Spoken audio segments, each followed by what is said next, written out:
Okay, in this lecture, we're going to replace all of this placeholder, essentially content inside of the parameterization class with the actual code that we'll use to handle user data input. So by the end of this lecture, the user will be able to provide all of the data necessary for the Truss analysis. So let's start off here with something really easy and allow the user to input a value for Young's modulus. Well, we'll start there, just Young's modulus. So the first thing I want to do is import a number field and a line break. Again, these are two of these building blocks that Victor gives us to be able to build our apps nice and fast. So it gets imported from VIKTOR.parameterization again. So we can just tag them onto the end of the imports that we had last time. So where we are here is inside of the second tab where we're defining the analysis constant. So we're inside of tab 2, which is data input. Tab 1 here is basically just a sort of a welcome page for our app. We're focusing here on tab 2 in this lecture, right? So in tab 2, in section 1, we're defining our analysis constants. So the text that we want here is not going to be hello world. We're instead going to provide a text block from our text.py file, and that text block is going to be, I haven't written it yet, but we're going to give it the variable name info constants.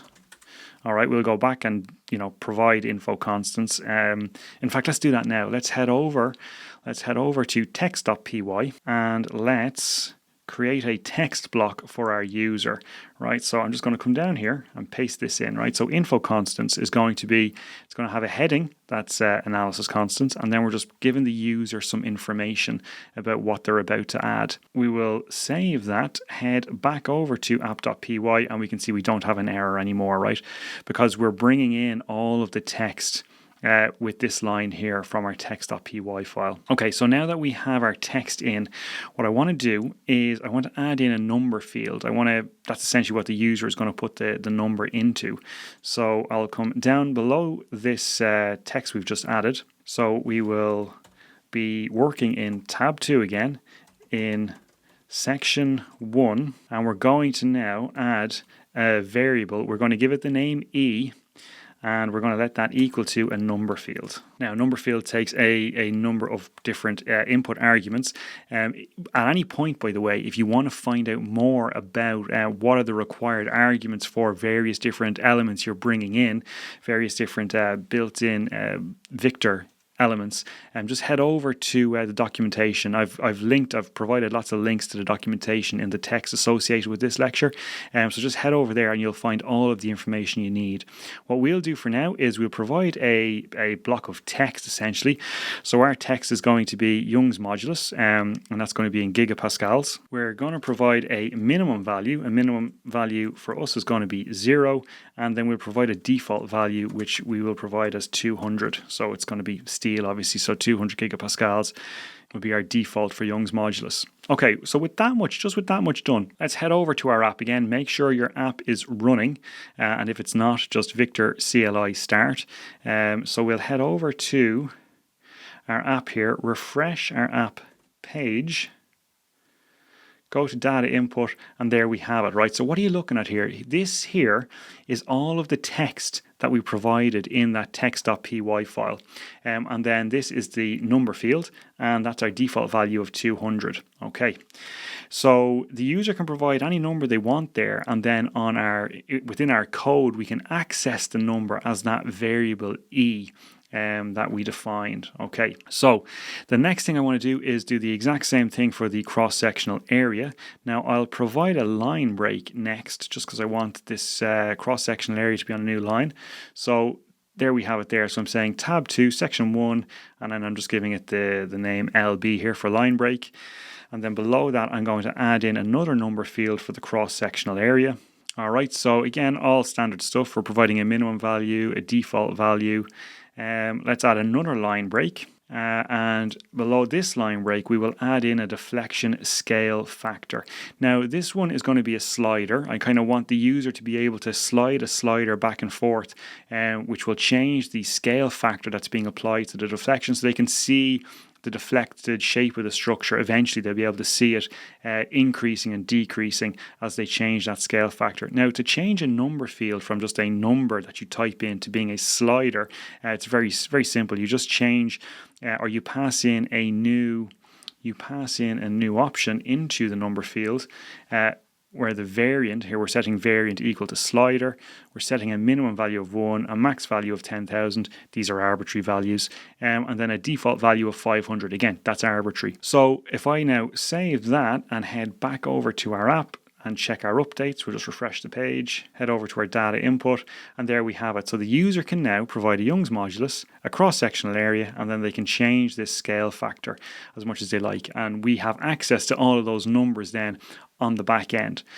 So that's, hopefully you're starting to see how this all comes together. You're basically just taking building blocks, plugging them into the various different parts of your app, and using those values that are being provided by the user. We'll use them in our calculations. We'll see that as we go on. Okay, so that takes care of kind of the sort of simpler inputs. The next thing I want to do is deal with downloading a demo geometry file. Okay, so the first thing we do for this is to import a new building block, and this one is going to be a download button. So again, we'll add that onto our existing list of imports. Now what's going to happen here is we're going to provide a download button. We will pass an argument into that, which is basically the function that gets called when that button gets clicked. Okay, so we'll come on down to section 2, which was define structure geometry. So still inside tab 2, but now in section 2. We are going to, again, not bother with having hello world as our text. We will change that to be a new text block. We'll call it info_geometry1. Let's head over and create that text block next over in our text file. So we'll head over here. We will come on down, paste in this text, standard enough text, can be whatever you like. Head back over to app.py, and we can see that's fine. There's no more warnings. And now we can add in our download button, right? So again, what's this allowing the user to do? It's allowing the user to download a demo geometry file. So we will have to add that demo geometry file to our project. So what I'm going to do here is say tab 2, .section 2, and now we're adding the download button. I'm calling it download demo, and it's being set equal to the download button that we just imported. All right, that's a building block again. It takes a series of parameters. The first one is going to be the text of the button, right? So for us, that's going to be download demo geometry. And then the method that gets executed, the function that gets executed whenever that button is clicked.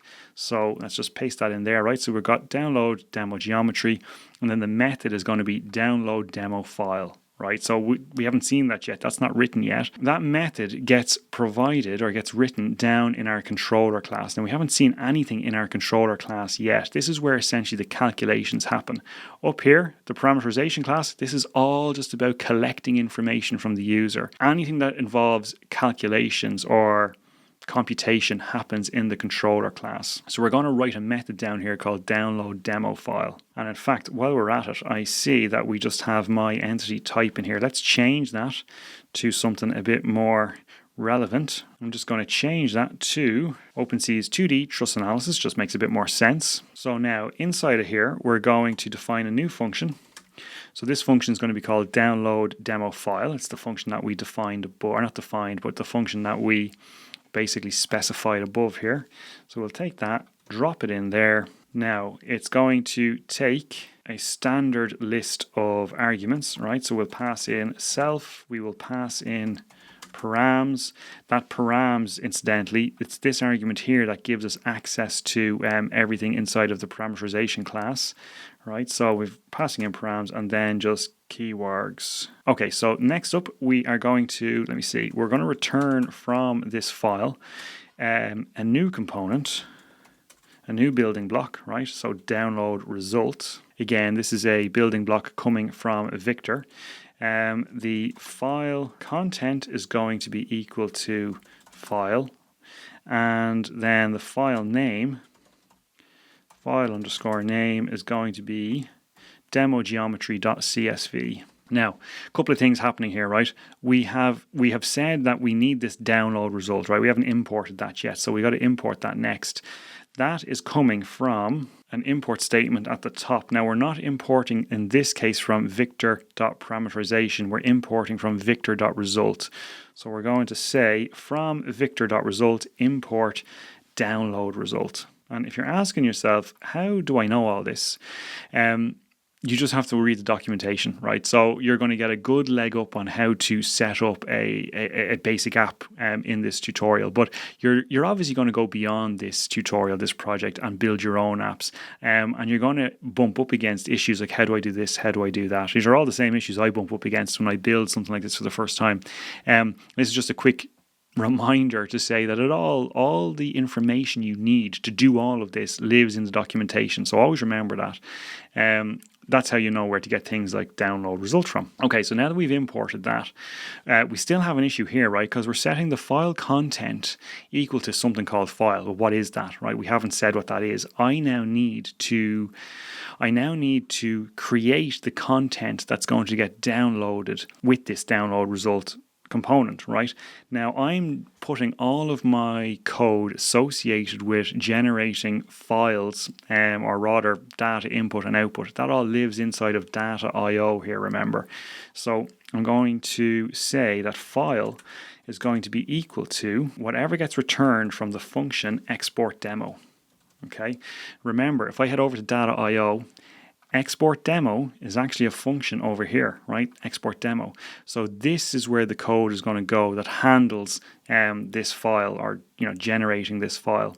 So let's just recap that for a sec, right? What have we done here, right? Over in app.py, somebody clicks a download button, right, in the user interface. They click that button, that calls this function. This function is actually down here inside of the controller class, okay?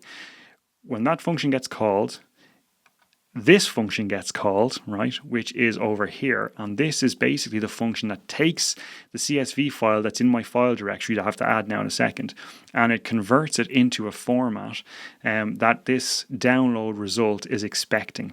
Right, so we get file returned from that function, and then within download result, we're setting the file content equal to file, whatever got returned from export demo. So the only thing we got to do now is write the code inside of export demo. Now, before I do that, I need to have a demo geometry CSV file. For you to get that file, you just have to go to the running version of this app. In fact, if I head over here, and if I go back to my Victor account, into my workspaces, and I open up the finished version of this, so obviously this is the Truss calculator that you can see on the Engineering Skills website. I'll open it from here. Okay, this is the finished version of the app. If I come into data input, define geometry, let me download the geometry file. Okay, so that's the basic geometry file. That's how you can get it.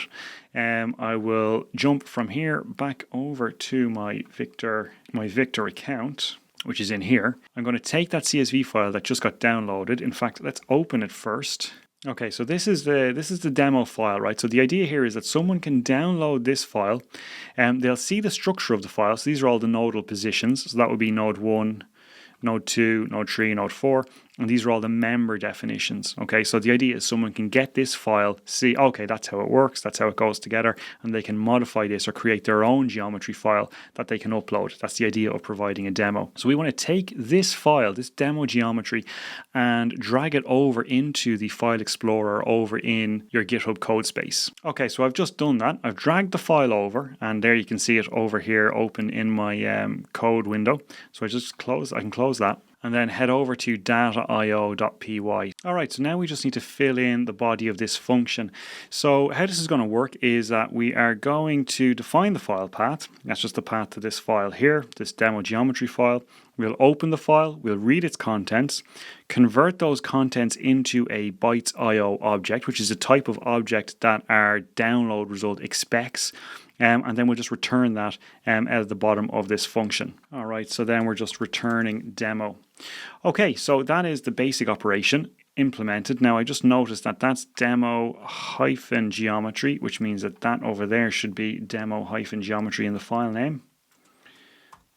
All right, okay, and that should be all we need. So now, again, all we're doing here is defining the path to our file, or constructing the path to our file using the OS library. We're then opening that file, we're reading its contents, we are converting the contents into a bytes.io object. This is just resetting the pointer to the beginning of the bytes.io object before we return it at the bottom of the function here. So now if I head back over to app.py, what gets returned here is that bytes.io object that was created from the contents of the CSV file. We can pass that into our download result. All right, so let's just see if that works basically. So if we head back over to our app, so over in our workspace, open up our development workspace again, head over to data input, we should now be able to click this button and see our CSV file get downloaded. So we'll try it, and there we have it. We can see our CSV file has been downloaded correctly. Okay, so from here we'll move on to handle file upload so that the user can now upload a modified geometry file. And thankfully this is a lot more straightforward than what we just implemented. So we'll head back over to our development environment, and over in app.py we will import a file field, again another building block. So this gets imported from the parameterization. So we'll just tag onto the end here, file field. This is going to go down into, we can probably make this a little bit smaller. This is going to go down into section, well, it's in tab 2 in section 2, because what we just did was allow the user to download a demo file. Now we have to accept a file upload from the user. So let me see, we will add in a new text block, which is going to be info geometry 2. Let's just go and create that text block. So we'll jump over to our text file, add in a new text block. Yep, that's what we wanted, this text block here. We'll head back over here, and now let's add in fact, we'll add in a second text block below that one, info geometry tree, which is going to be this guy here. Heading over to our text file again. Okay, so upload geometry file, it's just a heading basically. Now heading back over here, we can actually add in that file input, or that file upload. Again, we're in tab 2, we're in section 2, we're adding in the file field, we're passing in the text upload CSV, and then that file field, we're assigning it the variable name geometry_file. And that is actually all we have to do to accept a file upload, which is really, really nice. If you've ever implemented that in code from scratch yourself, it's a pain in the neck. So it's really quite nice that we have it here. So if I now come over here, refresh my app, we can head to our data input. Let's collapse down analysis constants. We're in here now. So we can download a geometry file. We've seen that work already. And we can now upload a file, right? So we could come in here and we could hit that and then drag a CSV file in there, hit save selection, and then we would have a file that we can access the contents of on our back end. Okay, so I just noticed that we have nodes and members here it's basically just being rendered here as text. I want that to be rendered as a code block. So if I head over to my text.py here and I just put in 3 backticks there, and 3 backticks there, that will then get rendered, or should get rendered, as a code block. Let's save that, head back over to our front end, refresh the page, go to data import, define structure geometry, and there we have it. So it's being rendered now as a code block. Just a minor thing, but I think it looks better if that's being rendered exactly as it would appear in the CSV file. Okay, so there we have it. That is everything we need to do to facilitate the download of a demo geometry file and then the re-upload of whatever geometry file the user has. So the next thing we need to do is we need to work on allowing our user to define the restraints. And for this, we're going to use a table. So we're going to import some new building blocks. We'll want an integer field because our restraints are going to be indicated on a node number, right? And a node number is going to be an integer. So we want an integer field, an option field, because our table is going to have a drop down so the user can select what kind of restraint they want. And of course, we want a table element as well. So let's head back over here. We'll go into app.py. come all the way to the top, and we will add onto the end here some more. So we want now an integer field, an option field, and a table. All right then, so now we'll come down to tab 2, section 3, and we will start adding in our basically what we need to add in here. So we're in define restraints. Our text is going to be info.restraints, right? So we don't want hello world anymore. It's going to be info restraint. Let's add in that text into our text library here. So coming back over here, that's info restraints, just being copied in from the text lecture associated with this video. Next up, we want to define a table. We're defining in tab 2, section 3, a table. We're giving that table a name, a text block essentially associated with it. And then we're defining a table underscore restraints as the name or essentially the handle to that table. Now we need to add to the table an integer field. So this is going to be in column 1 of the table. This is what we're doing now. We're defining the columns within this table. The first column is going to be an integer field where the user will select a number. Again, node number, you can see it here. And that's being added to, again, you see the hierarchy idea here. So within tab 2, within section 3, within the table we defined, we are now defining column 1. And we can do the same thing to define column 2. Column 2 is going to be an option field. So we've got tab 2, section 3, table restraints, and now column 2. It's going to be an option field. The text associated with it, the column text, is going to be restraint type, and then these are the options that the user can select. So we can, and that's that easy, right? So we can basically save that, head back to our app, refresh the page, go to data input, collapse that down. And now we have the text that we defined, and now we have our table. So we can indicate a node number, and then a drop down here, we can select a pin, an X roller, or a Y roller. And of course, that's all coming from the options that we specified here. So nice and easy. So the last thing that we need to do, and at that point we'll have collected everything we need from the user, is allow the user to define the loading. Okay, and again, this is going to be the same idea. We're going to add a text block, and that's going to be info, we'll call it info loads. Let's add that text block into our library of text. Head back over, and now we want to add in a new table. This is going to be a table called load definition. Into that table, we'll add column 1. Column 1 is going to be the node number. All right, same idea as before. And then we're going to want column 2 is going to be a number field as opposed to an integer field, because the load in the X direction can be a float, right? Just a number rather than an integer. And then we'll add column 3 will be the force magnitude in the Y direction. So we're specifying essentially 2 orthogonal components of the force that gets applied to this particular node. And we can head back over to our app, refresh the page, and head down to our applied loads. And now we've got some information to tell the user what to do, and a table that allows them to specify a node number, and then a force in the X direction and a force in the Y direction to be applied to that node. And there we have it. At that point, we have collected all of the information that we need from the user. They can define some analysis constants, they can define the geometry of their structure, they can define the restraint information, and they can define the loading information. So we have all the information that we need.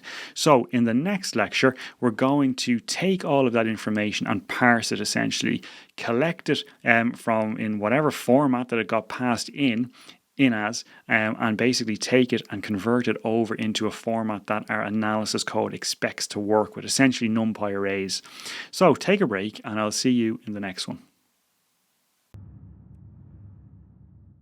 So in this lecture, we're going to take the input data that has been provided by the user, and we're going to convert it into a format that our OpenSees script is expecting.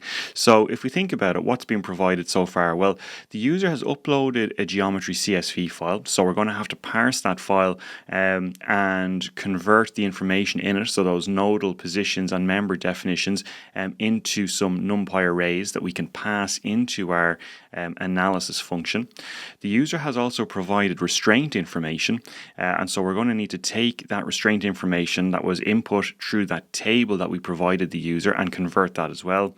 And we also have to convert the force information, which was also collected in the form of a table or table entries. So the processing is going to happen in three functions, and we're going to write we've defined the three functions already, but we'll write the body of these functions in this lecture. And then in the next lecture, we will call these functions and we will also generate our analysis script. And so we'll test all of the code that we write in this lecture and in the next lecture at the end of the next lecture. Okay, so let's think about what we need to do next. So we're inside of the data.io Python file.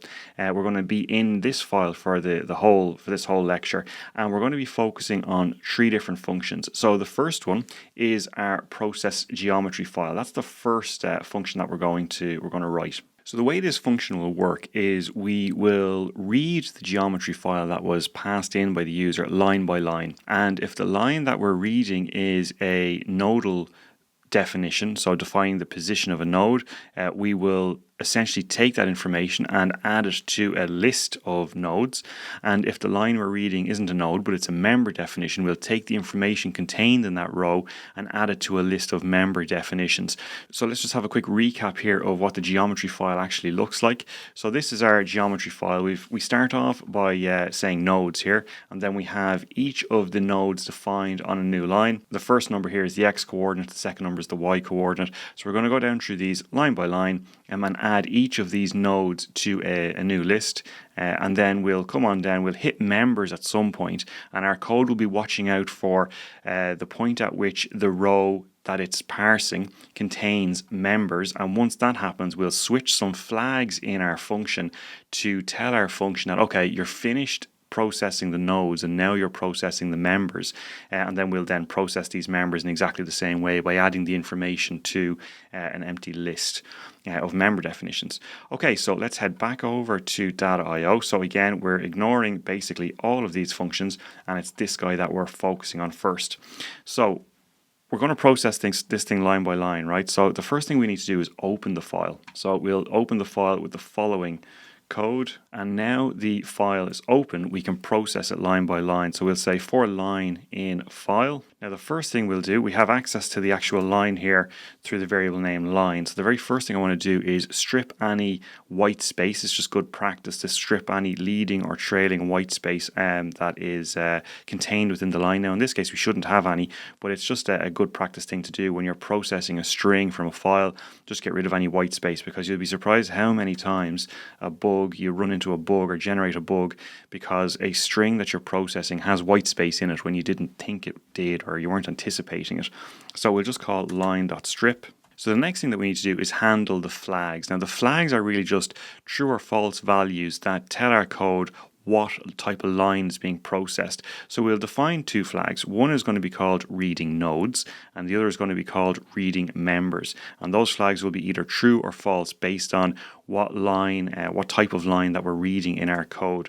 So what I'll do is I will set up an if condition here that just says if the line that we're looking at, that we're parsing at the minute, if it contains the string, the substring nodes, well then I know I'm processing nodes at that point, right?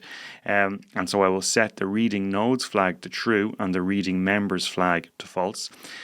And that will stay the case until we get to a point in our file where we hit the line in our geometry file that says members.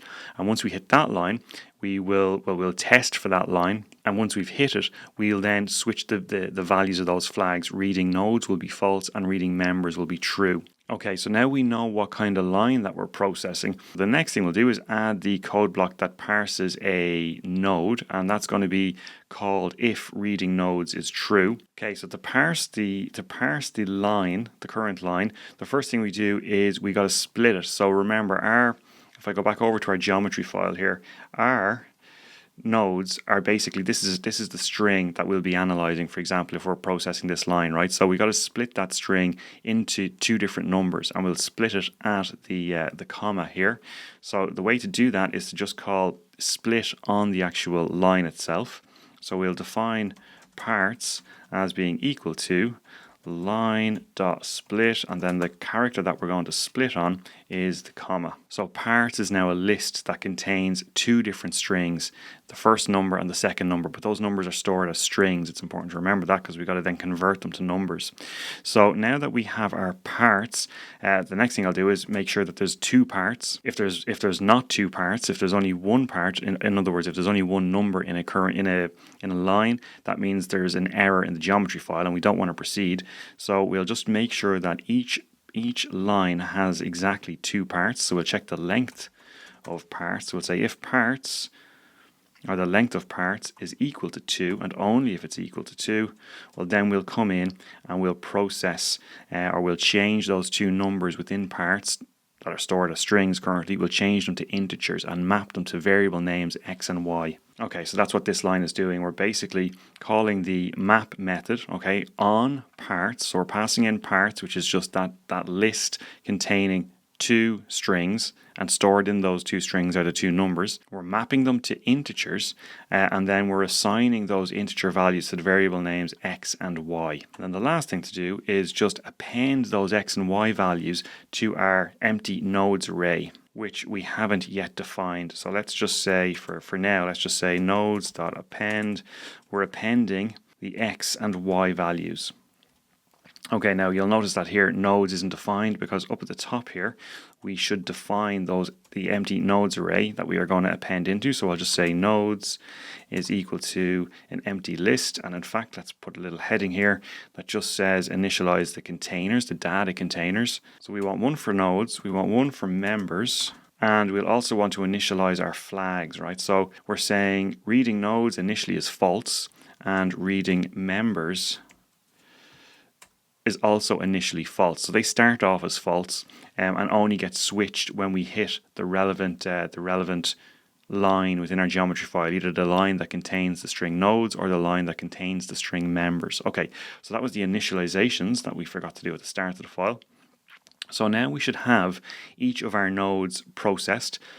Next up, we got to have a code block that's going to handle the case where we've moved past nodes and we're actually on member definitions. So we'll have the same if condition structure. We will split the string again, basically do all of the same operations. So again, we have an if condition that is making sure that we're only executing the code below if we're processing a member. We are splitting the string on the comma. We're making sure that there is only two parts, two numbers essentially, and then we're mapping those numbers stored as strings to integers and assigning them to the variables called node_i and node_j, and then we're appending those numbers node_i and node_j as a list into our empty list, which is the members list here. Okay, so the last thing we have to do in this function is return those lists. Now, before I return the list of nodes and the list of members, I want to convert them to NumPy arrays, so I'll do that in the final return statement. So that needs to be out at the first level of indentation, and we'll just say return, so we'll get rid of that return statement, and we will return np array, and we'll pass in nodes. So that's just converting the nodes list into a NumPy array, and that's what we're returning. And we're also going to do the same thing for the members. Okay, so that's the geometry file parsed and processed. Now we can move on to processing the restraint information. Now remember, that was passed in by the user in the form of a table or table entries. So that's what we're going to do next, and that means we're focusing here on the compute restraint array function. Now we will work on the assumption that the this input data here, this argument that's passed into this function, that's the table data. We will worry about, or we'll handle where these functions get called from and what gets passed into them when they're invoked. Well, we'll do that in the next lecture. But for now, let's just work on the assumption on the basis that that input data there contains my table data, my restraint table data. Okay, and we'll just work on that assumption for now. So the first thing that we're going to do here is let's define a list of restraints. In fact, it's probably a good time to talk about how we want to store restraint information. So the way we're going to do this is we want to store the information for a single restraint in a list, right? So for example, that list will contain, as its first number, it will be the node number. Its second number will be a 1 or a 0, where a 1 indicates restraint in the x direction and a 0 is no restraint in the x direction. And the third number will also be a 1 or a 0, and that's going to be also indicating restraint or not in the y direction. So for example, a pin at node 5, okay, would be indicated by a list that looks like this, right? It would have a 5 for node 5, it will be 1 for restrained in the x direction and 1 for restrained in the y direction. So that would be the definition of one restraint. Now naturally we're going to want more than one restraint, we could have many. So we'd like to collect all of these restraints in a parent list, right? So a parent list, let's sort of mock this up here, right? So we'd have something like this. Okay, so let's say this is the parent list. This is the first entry, which is for the first restraint. And let's say for node, node 1, let's say node 1 was a roller in the x direction, right? So our next restraint would be 1 for node 1. Now it's free in the x direction because it's a roller in the x, so that would be 0, and it's restrained in the y direction, so that would be 1. So that's how I would define a pin at node 5 and an X roller at node 1. Now what I've got to do in this function is take the table information that was passed in by the user and convert it into this format. So that's what the plan is here, right? So let's just get rid of that for now. So restraints here is the overall parent list, okay, and we're going to drop into that bucket essentially the sub lists that are the definitions of individual restraints. Alright, so that's the plan. So let's now process every row in our table data, right? So we'll say for row in input data. Remember, we're assuming that input data, that the argument to this function is actually our table data. Let's get rid of that return statement for now. So let me see. The next thing we want to do is we're processing row by row in our table. Now we've got to extract the individual values from within a row. So the first value would have been the node number. So that's what goes into the first column of the restraints table. So that's going to access that, I'm going to index into row, and I will index into call_1. So remember, when we defined the table in our parameterization class, we assigned this name, this column 1. So if I come over to app.py and I come into where we are defining our restraints, I defined that name there, column_1, as the variable name that will be assigned to our integer field, which was our first column, which was for the node number. And if I want to access the type of restraint, I'm just going to index into column 2, and we'll do that in a second. And that will allow me to extract out the string pin, X roller or Y roller or whatever it was, whichever of these the user selected for that particular row. So let's head back over here. So we have extracted out the node number from the table data passed in by the user. Next, we'll extract the type of support, right? So I'll say support is going to equal row, and then we'll index into column 2, column_2. Okay, so now support is just going to be a string. It's going to be pin, X roller or Y roller. So I need to convert that into the corresponding 1 for a pin, 1 for a restrained in the X, free in the Y, so that'll be a Y roller, or 1, which is free in the X and restrained in the Y, which would be an X roller. So that's what we're going to do next. But what I want to do is, first of all, I want to define an empty bucket. We'll call it restraint, and that's going to be the restraint? That's going to be the empty bucket that contains the 3 numbers that define a single restraint. Okay, so notice the difference here. This is restraints plural and this is restraint singular.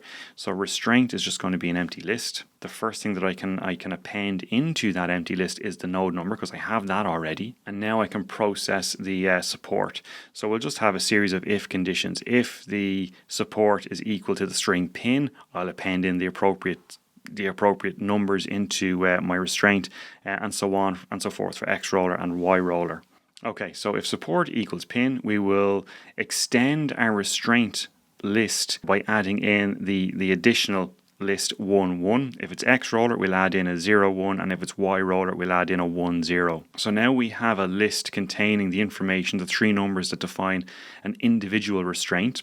Now we want to add that to our parent list of restraints. So restraints, plural, dot append, and we're appending in the restraint that we've just defined for this row. And then the last thing we'll do is just return from the bottom of this function that overall parent list of restraints, but before we return it, we'll just convert it to a NumPy array. Okay, so that's all of our restraint information processed from our table and converted to a NumPy array. We're going to do something very, very similar now for the force information that's also passed in the form of a table. So we can come on down here to our compute force array table, and again we'll assume that the table data is just being passed in through this input data parameter. So we can get rid of that, we'll get rid of that return statement for now and start building this thing out. So again, same idea, let's define a bucket that's going to hold all of our force definitions. So again, we're going to have potentially multiple forces. There's going to be a parent array that's going to hold all of the sub arrays that are going to, and where each sub array defines a force basically. So we'll say forces, that list that's going to hold all of the forces is initially going to be empty. Then we are going to process each line in the table, each row in the table. So for row in input data, we will extract out the node number first using exactly the same method we saw already. So we'll index into the current row, and we'll do that by indexing in using call_1, the variable name we assigned for the first column, where the node numbers are passed in. Now what I'll do is I will add a little, I'll add a little check here just to make sure that the row that we're processing actually has information, because it could be the case that a person is putting in information in a row, they add the last number for that row, and let's say they hit enter, and they generate a new row in the table, and then they might stop, right? Because they mightn't think that they've done anything wrong, right? So they hit enter, there's a new row in the table, that row doesn't contain any information, and so what we want to do here is just add a little check just to make sure that the table contains information, and we'll do that by checking to make sure that there's actually a node number passed in. Okay, so every row that we're going to process has to have a node number. So we'll say if node, which we've just defined, if that's not equal to none, we'll come on down and we'll assume, okay, well then column 2 and column 3 must have force numbers in them, and so we'll go in and we'll extract that information. Again, we'll also do a check here to make sure that there is force information in there for the force in the X direction and the force in the Y direction, and if there is not, if it's just left blank, we'll assign a 0 to it. So the way we're going to do this is we'll do it for the force in the X direction first, right? So we'll say the force in the X direction is equal to, so we'll add in an expression here. So we'll say it's equal to 0 if the value that's contained in that row in column 2 is empty, is none, right? So we'll say if row call_2, if that's equal to none, well then we're going to assign a 0 to the force in the X direction for this row, else we will assign the actual value that was passed in. Okay, so that's just us making sure that we're assigning zeros to empty values in column 2. So we'll do the same thing for the force in the Y direction. So we'll say the force in the Y direction is going to be 0 if in the current row, if the value in column 3, if that's equal to none, okay, so if there's nothing passed in, we'll assign it a 0, else we'll assign whatever the value was that the user provided. We will then construct the individual force definition using the information we've extracted so far. So we'll say force is equal to a list. The first entry will be the node number we've extracted for this row, and the second will be the force in the X direction. The third will be the force in the Y direction. So that's an individual force definition established. We'll then take that and append it into our overall collection of force definitions. So we'll say forces, plural, dot append, and we're going to append in the force list that we just generated. All right then, and then we'll just return from the bottom of this guy. So we'll come back out to our first level of indentation and just return our forces after we've converted them to a NumPy array. So return np.array and pass in forces. All right, and that's it. So in that way, we have, what have we done? We have processed our geometry file. Okay, so you now know how to accept a CSV file containing any kind of data and now how to process it, which is going to be very handy. And we've also processed the table data for the restraints and the table data for the forces. So again, kind of think at every stage of this project, kind of think more broadly about what it enables you to do. Okay, we're processing a very specific set of data here for a very specific problem, but the tools and the techniques that you're sort of seeing employed here give you a lot of different options in terms of what you can do for your own projects. So always kind of keep that in mind. Okay, so that's enough now. We've written a fair bit of code here. I don't tend to like writing so much code without testing it, but really, in order to test this, I think what we'll do is we will just pause this code for now, put it to one side. In the next lecture, we will start building our analysis code, and then before we call our analysis code, we'll obviously have to call these functions, and we'll test them then. Okay, so take a break and we'll come back in the next one and we will port over our OpenSees code into our app. Okay, I'll see you in the next one. Okay, so in this one, we're going to write out our analyze structure function. This is going to be the main workhorse function within our app that's going to actually do the structural analysis for us using OpenSees. So by the end of this lecture, we will have we'll have a functioning app in a sense. We will have an app that can take input data from the user. It'll process that data using the codes we wrote in the previous lecture. It will analyze the structure, and by the very end of this lecture, we'll be able to see the results generated by our analyze structure function over in our app. So we'll actually see a table of results. So there's going to be quite a bit to cover in this lecture, but by the end of it, we'll have something that actually works and that actually analyzes a structure. So we'll be in good shape by the end of this lecture. So I'm over here in analysis.py and we're looking at our empty analyze structure function. Now this function takes in a number of different inputs: the Young's modulus, cross-sectional area, the nodes and member definitions that we calculated or processed in the last lecture, and then the restraints and forces numpy arrays as well that we calculated at the end of the last lecture. So again, we'll sort of focus our attention for now in this file on this function, and we'll just assume that we're passing in, when we call this function over in app.py, we'll assume that we're passing in the appropriate information, and sort of towards the end of this lecture we will actually pass in the information that we need to make this function run. Alright, so let's just basically crack on here. So we know what the function takes in. In terms of what the function outputs, it's going to output basically four different arrays. It'll be an array called member disp, right? That's just going to be the displacement, the x and y displacement at each end of each member. It's going to output our member forces, which is just going to be the magnitude of axial force in each member. It will output the nodal displacements, which is going to be the x and y coordinates, or displacements I should say, of each node. That's going to duplicate somewhat the information within member displacements, the first thing that we output, but it's just helpful to have it in a different format, the displacements associated with each individual node, and it'll also output the reactions. So we know what we're taking in, we know what we've got to return at the end. All we have to do is fill in the bit in the middle. So let's get on with it then. This function is going to rely pretty heavily on the Jupyter notebook that we already wrote. So if I just, for reference here, head over to engineeringskills.com, look at the tutorials list here. So heading over to tutorials, and it's this tutorial here that it's based on, that this project build is based on, right? It's our introduction to OpenSees and OpenSeesPy for 2D truss analysis. So if you go into this and basically log in to the Engineering Skills website, you can download the actual Jupyter Notebook for this project, and you'll have a Jupyter Notebook version of this truss solver. Now you don't actually have to have that for this particular project, in the sense that I'll be showing you all the code that you need, but if you want to have it for reference, or if you're new to OpenSees, this is a good place to start actually, because this gives you a good sense of how OpenSees works and how to use it. I'm not going to labor that in this particular video because it's basically all covered here. So I'm just going to point to that for reference for you. If you need either the source code that you want in a Jupyter Notebook form, or you just want to read up on OpenSees, head over here first. So we'll assume that you're happy with that, and we'll basically start editing code over here now. Okay, so how does the OpenSees analysis work? Well, it's all very standard commands that we're going to be executing. We'll start off by initializing an OpenSees model. We'll define the nodes for the structure.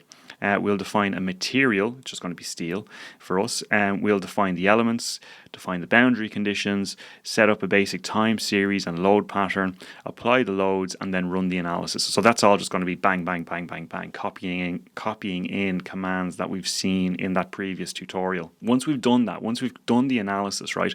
So once we have generated all of the data that we need for the structure, all of the results, we then have to basically package those results for return at the bottom of this function, and so that's what we're going to be focusing on initially.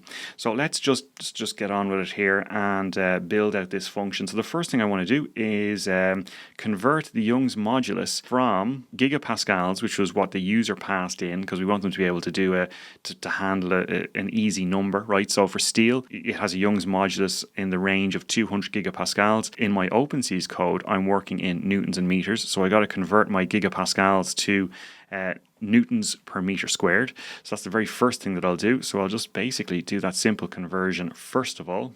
This is the only place in the code where we're using Young's modulus, and so we only have to worry about the conversion here. So I'm just redefining, multiplying by 10 to the power 9 to go from gigapascals to newtons per meter squared, and redefining E here. So next up, I want to initialize my OpenSees model. I do that by wiping any previously generated model from memory and initializing a new model. So every OpenSees code basically starts the same way with these two commands. So again, we're removing any existing model from memory, and then we're defining a new model. It's going to be a basic model with a number of dimensions is 2, and the number of degrees of freedom per node is 2. Obviously, we would change that if we were dealing with a more complex model or a 3D model. We would change those numbers as required.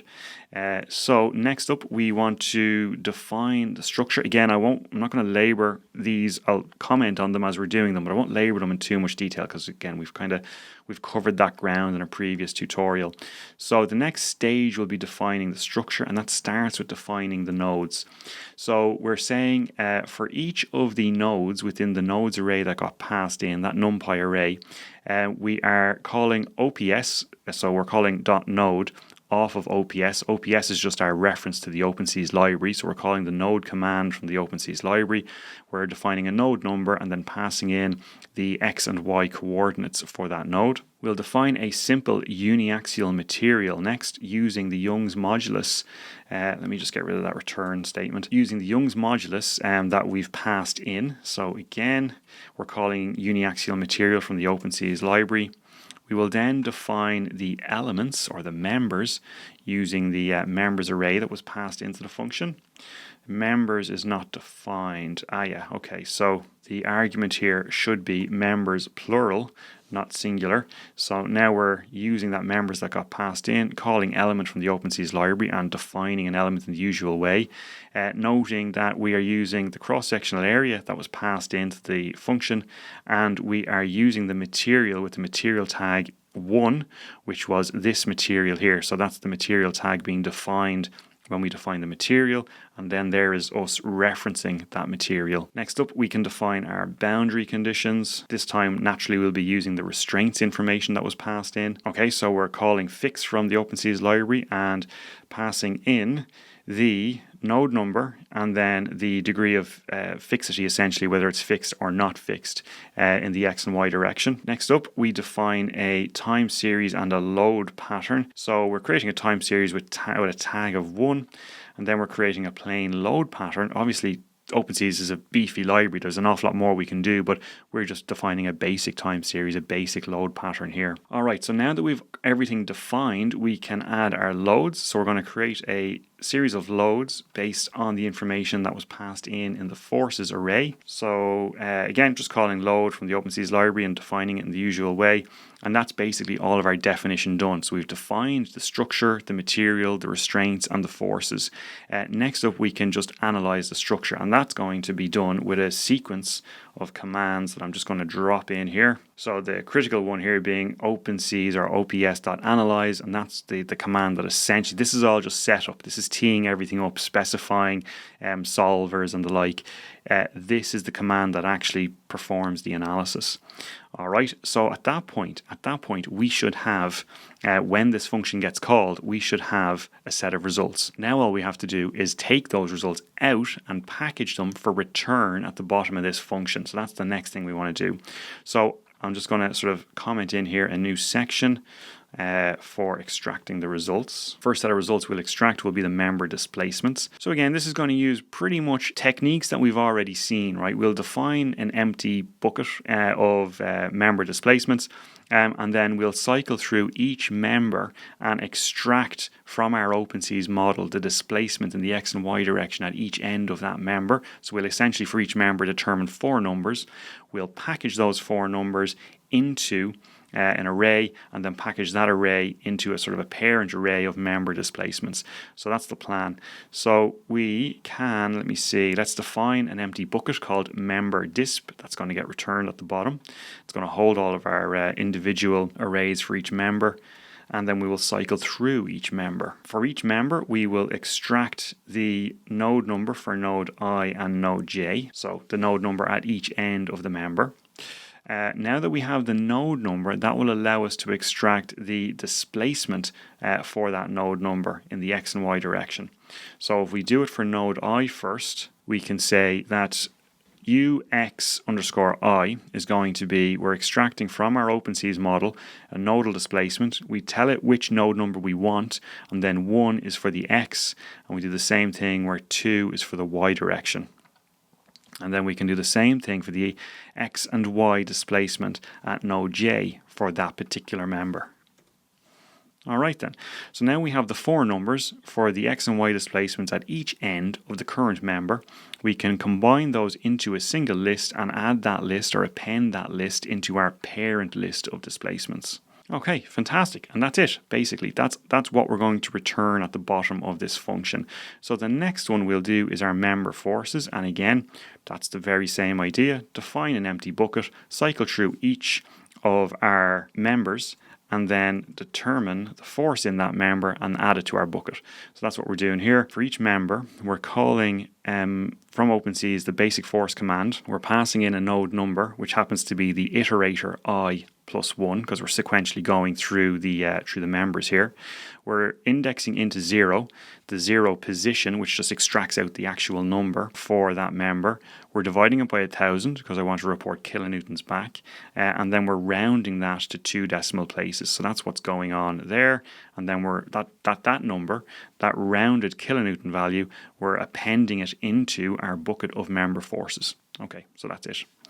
Next up, we will do a similar operation for our nodal displacements. Again, defining the empty bucket, cycling through each node, extracting out the displacement in the X direction for that node, extracting out the displacement in the Y direction. We've rounded it to 5 decimal places this time because that's going to be in meters, and our displacements are likely to be quite small when read in meters, and so we want to retain a lot of that information after the decimal point, and then we're just appending those X and Y displacements into a list, and then appending that list, as in that list there being appended into the overall node disp list. And then the final set of results that we want to package up are our reactions. We are defining a bucket. We are in this step actually is new. This time we have to calculate the reactions. So that's an explicit command that we have to call in order to calculate the reactions. They weren't automatically calculated in this step, this analyze step. So we've got to call this command to calculate them. Now they're calculated, they exist within our OpenSees model. We can extract them. So I am cycling through each of the restraint definitions that got passed into this function, and I am extracting the reaction for the node number of the current restraint. Okay, because remember, each restraint had within it defined the node number that restraint applied to.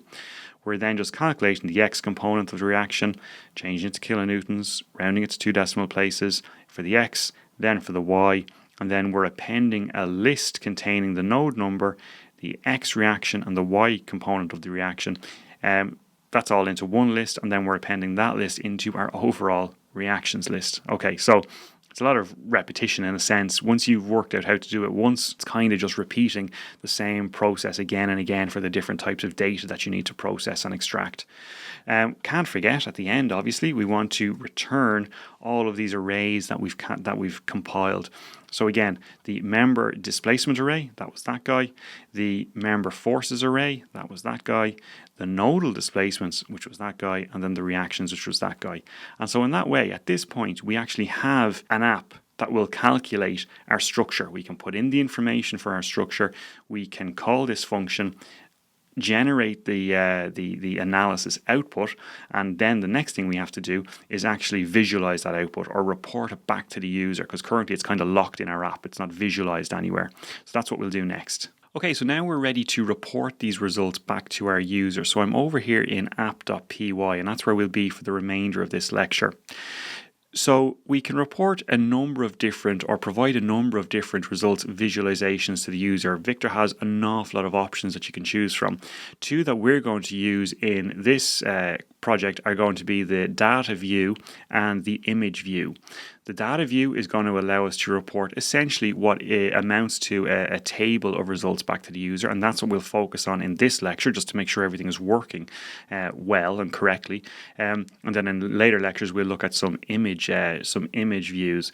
So again, these are just two. There are many, many different types of visualization that you can generate, but again, broadly speaking, how visualizations work is, well, first of all of the code that relates to an output as well as calculations, as I've said previously, goes into our controller class. So we're kind of finished more or less with the parameterization class, because again, that just deals with data input from the user. Again, fairly broadly speaking, but that more or less holds true.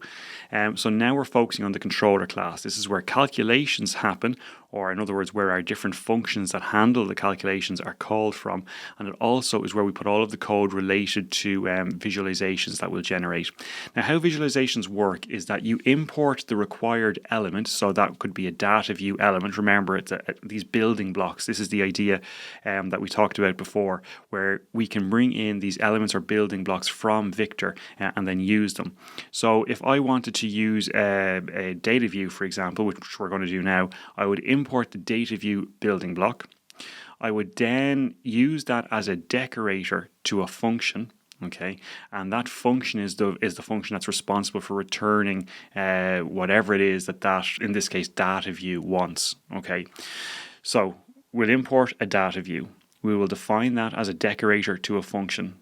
That function will do some calculations and return the information that data view needs to show to the user. So that's, broadly speaking, that is the structure of what we're about to do. So I'm going to start off here. I'm going to build this up bit by bit, right? So I'm going to be reporting back to the user essentially a table, which is a data view, but I'm going to need some sub building blocks to build that table up. So I'm going to need a data group, a data item, a data result, and a data view. So I'm going to bring all of these guys in from VIKTOR.views. That's the first thing, and then we'll see how these all come together now in a second. So I'm going back up to the top of app.py. I'm going to import from VIKTOR.views these four different elements. Okay, data item and data group are just sub building blocks. Okay, there's a lot of data things going on here, right? But they all kind of fit together. You'll see now in a second. It's not too bad. So I'm going to come on down to my controller class. I'll just collapse that function. Don't need to see that. In fact, let's collapse the parameterization class for now. We don't really need to see that either. So I'm inside of my controller class here. I'm going to, first of all, let's define a function that's going to create my results data or generate the results data. Because remember, we've defined lots of functions at this point. We've defined our analyze structure function. We've defined functions for processing input data, but we've just defined them. We haven't called them anywhere, right? So in order to generate this results data for the user, I'm going to have to call a lot of functions. And I'm going to call them from within a single function. So I'm going to define a function here within my controller class called create results data. It will take the standard inputs for a function, a Viktor function here, self, params, and keywords. So this function essentially is going to be responsible for generating the information that's going to get returned to the user.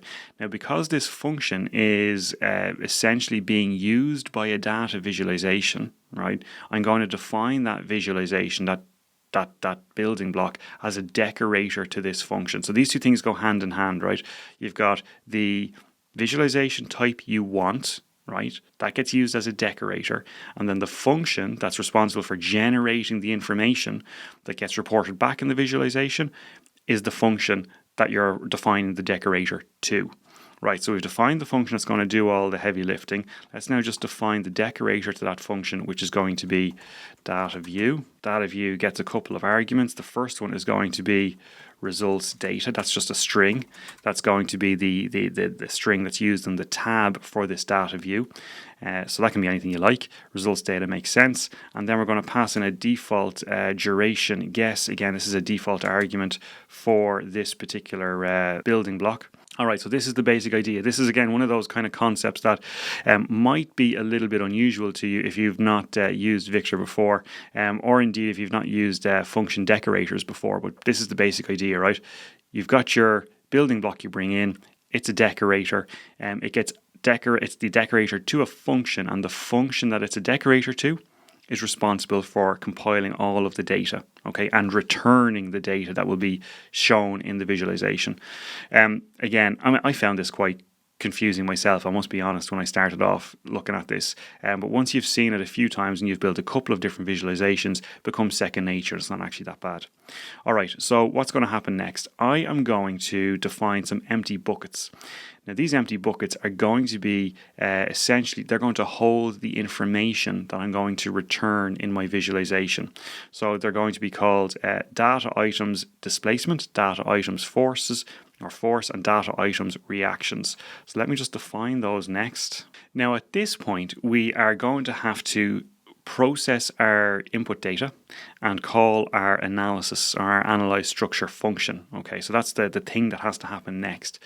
But rather than just calling those functions straight away from here, what I want to do is basically put in a couple of checks to make sure that some conditions have been met before we try and process input data and analyze the structure. Because if I don't put these checks in, we're going to run into issues where our code will crash or our app will crash, because it may try and execute all of these functions without the user having provided sufficient input data. I only want to process input data and analyze the structure if the following conditions have been met. Some geometry has been uploaded, that's the first one. At least 2 supports have been defined, and none of the restraints that have been defined are just empty table rows. Okay, so that's the sort of 3 heuristics or conditions that I think are going to be sensible to have met before we try and analyze the structure. So these are pretty straightforward to implement. So we'll just have an if statement here that's going to run through these checks, right? Or just check for these checks. So the first one is, let me just drop it in here. So we're only going to attempt the workflow that follows, if geometry has been uploaded and at least 2 supports have been defined. So how do you do that, right? Well, we're going to say if params tab 2, section 2, geometry file. So look at that for a second and just make the connection with the parameterization class. We have passed as a parameter into create results data, the function we've defined, params, right? That params is giving us access to everything that's up here inside of our parameterization class. So this is the first time I think we're seeing this link between things we've done in the parameterization class here and the controller class down here. So we're basically saying we're accessing the params or the parameterization class, and we're saying within tab 2, within section 2, if there is a geometry file, right? So if essentially that returns true, and it will only return true if there is a geometry file that has been uploaded, and if the length of the table restraints from within parameters is greater than 1. So what that's saying is it's looking at the table of restraint data and it's making sure that the number of entries in that table is greater than 1. In other words, there is more than 1 support. Okay, so that's the first 2 conditions. If we've satisfied those, well, then we can come on down and then satisfy the next, or check if we've satisfied the next condition to make sure that there are no non-restraint values. Okay, so make sure that none of the restraints that have been defined are essentially just empty table rows. So we'll drop that check in next. And again, I suppose you might ask the question, where is this idea come from? Why have you decided to do this? Well, I decided to do this because when I wrote this the first time, I ran into issues, and that's kind of what you're not seeing with me showing you this, right? I'm trying to show you this in a kind of a fairly streamlined way so that we don't run into too many bugs. Now, we'll almost certainly run into a few when I try and run this for the first time, but you know, when you're developing your own app, the way to do it is kind of a little bit by trial and error. You have an idea of what you want to build. You start building it, and you run into edge cases and you run into issues, and you're like, okay, well, yeah, that didn't work. And why did that not work? Well, it didn't work because the user hasn't uploaded a geometry file yet. And so, okay, how am I going to deal with that? Let's add in a check to make sure there's a geometry file before we proceed. So it's that kind of trial and error process of developing your own apps. That's when you come upon things like this that needed to be added in. I didn't start building this at the very start of this project when I built it myself first. I didn't start knowing I'd need to have these two checks in. That just emerged out of the process of trial and error and building. It's kind of important to be aware of that, because you mightn't think of that, or you mightn't think that's part of the process when you're just seeing me essentially go step by step by step telling you what the next thing to do is. There's a lot of trial and error when you start building your own, and just be ready for that. It's kind of all part of the process. So let's assume, right, we've this function gets called, right? We won't worry about how or when for now, but this function gets called, and we've satisfied this check, and we've satisfied this check. Okay, so we know we're in a good position now to start processing whatever input data was provided by the user, and then once we've done that, actually analyzing the structure. So let's move on to that step next. So what's the first thing we need to do? We need to process the geometry file.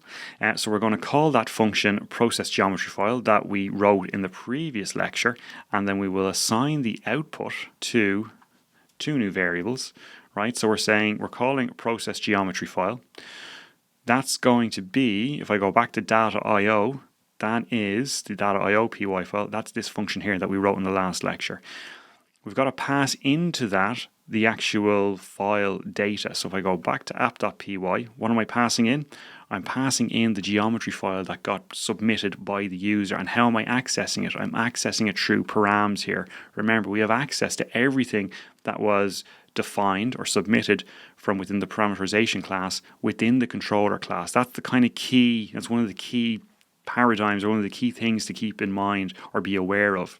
That links everything together, and it helps you link everything together. So we're saying we're passing in params, tab 2, section 2, geometry file. So that's what gets passed in. We've already written the function that takes that file, processes it, and if you recall, at the end of it, it returns two arrays, a nodes numpy array and a members numpy array. So heading back over here, that's the nodes numpy array and the members numpy array that get returned from that function. So that is the first bit of processing. The next thing we've got to do is process the table data that the user provided for restraints.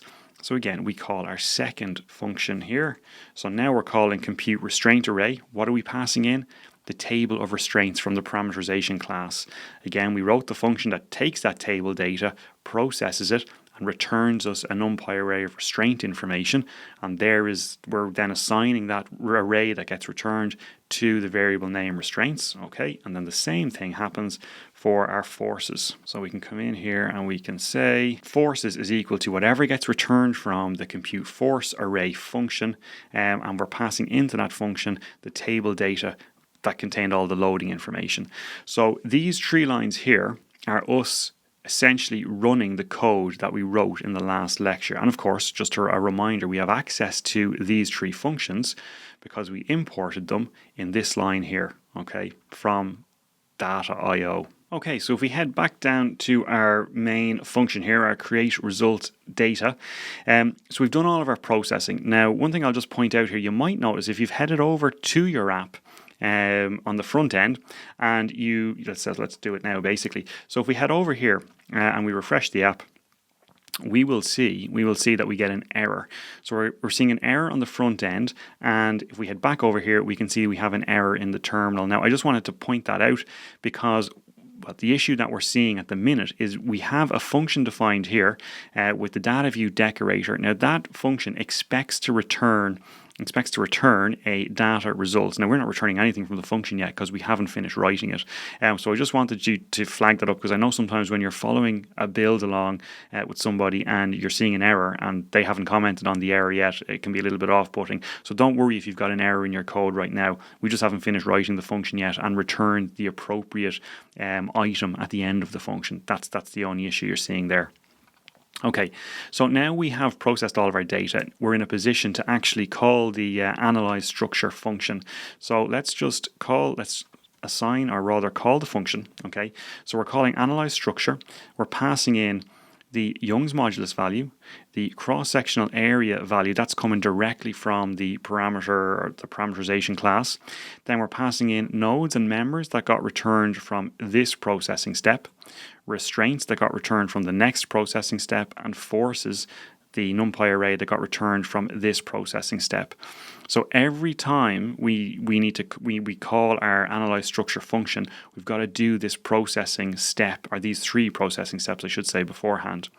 Now remember, that function returns a series of arrays, a number of different arrays.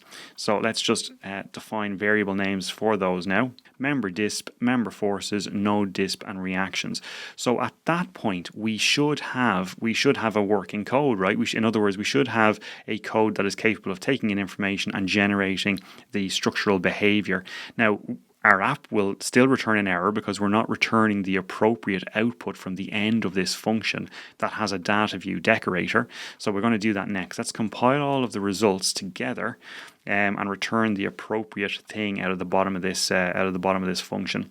So what I need to do now is I'm going to take each of my individual results and pass them to a data item. Okay, so we're going to essentially take an individual result and create a data item out of it. These data items are going to get collected into these individual empty lists that we've defined at the start of our function, and then each of those lists is going to be passed in to another data item as a subgroup.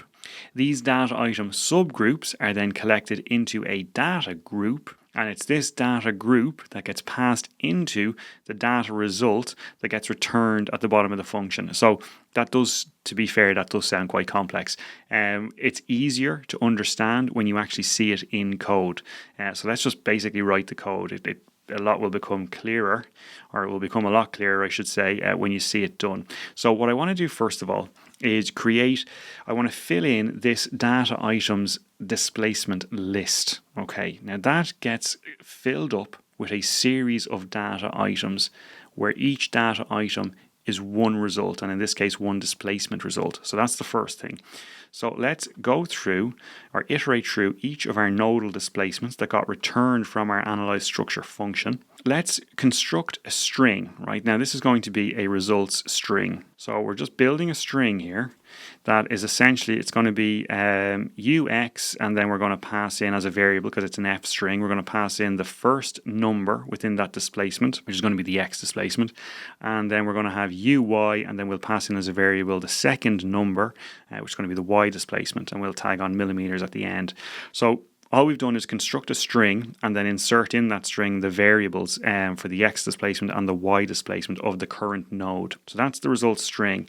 Now let's append into, let's create a data item first, right? So I'll do that first. So I'll work from the inside out. So I'm defining a new data item. That data item takes 2 arguments. It takes a string, and that string is going to be another F string. Okay, so it's going to be node, and that's going to be just I plus 1 is actually the node number. And then we're passing in the result string as a second argument. So that's just a data item. So we're creating a data item for every displacement. We then want to append that data item into this list, right? So let's wrap that in a set of brackets, and that is the argument to append, and we're appending into data items disp. So that is going to construct the subgroup of data items, all right, which is going to basically just be all of our results for our nodal displacements. We're going to do the same thing for our member forces. Again, same idea. For each member force, we're going to iterate through all the member forces. For each one, we'll construct an individual data item. We'll append that individual data item into the data items force list, and then we're going to pass that list as a subgroup into another data item. So it's the same idea again. It's all the same structure. We're basically just saying for each of the members, let's construct a string, and that string is going to contain as a variable the force in that member, and then we are creating a data item with two strings. The first string is basically just a piece of text which identifies which member we're dealing with, and the second string is going to be that result string that we just created, and we're appending all of those into this list data items force. We can do the same thing for our last list, which is going to be for our reactions. So again, we've got for each of our reactions, construct a result string, and then create a data item from that result string and append that data item into this list, okay, of data items for reactions. So this is the bit where, again, it should hopefully become a little bit clearer. We're going to create a data group, okay, and that data group is going to be made up of a series of data items, right? It gets easier, trust me, right? So we've got a data group.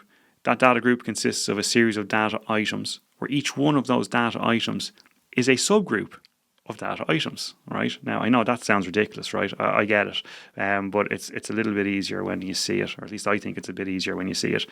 So where are we? We've gone through and created each of our lists. So now what are we doing? We're creating a data group. Into that data group, we're passing a series of 3 different data items, one for displacement, one for member forces, and one for reactions. So they're the strings, right? Then within each of those data items, we're creating a subgroup, right? And that subgroup is going to be a data group which takes in each case each of these lists of data items that we have compiled, right? So that's basically the data group. And then finally, I hear you say, thank God, we are going to return. Let me get my indenting right here. Finally, we're then going to return this data group within the data result. Okay. And if by some miracle I haven't made a mistake in there, we should see results on the front end, right? So let's return a data result. Return a data result, and we're passing into that data result the data group. Okay, right, let's see if that has worked. Let's just do a quick recap here. Right, so what did we do? We brought in data view, defined it as a decorator to this create results data function. This results data function ultimately is responsible for returning a data result. It's because we have defined a data view decorator that this function now expects to return a data result. Okay. Within the function, we defined 3 empty lists. Okay, they are going to hold our list of individual results, where each individual result has been converted to a data item. Then we have a couple of checks here, just to make sure that sufficient conditions have been met so that we don't run into errors when we try and execute our code. Okay, some basic conditions, sensible conditions. You've got to have uploaded data. There has to be at least 2 supports. None of your restraints can be empty rows.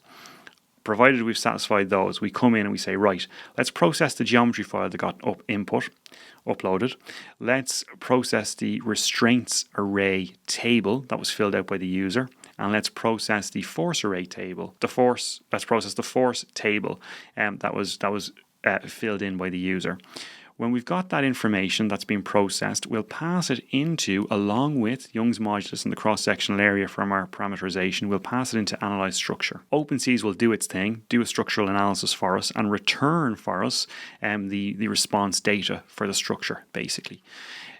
Now we have data, we have to then compile it into a data group that will be the argument to the data result. We go through each of our displacements and we construct 2 strings, right? The first one here is going to be a string that contains the actual variables, okay, the results, and then the next one here is this is the first string, result string, and then we're also passing in another string which is going to be essentially just a label. Okay, we're doing that for the nodal displacements, we're doing it for the member forces, exact same pattern again and again, and then we're doing it for the reactions. Okay, so we now have a list of data items where each one is an individual result.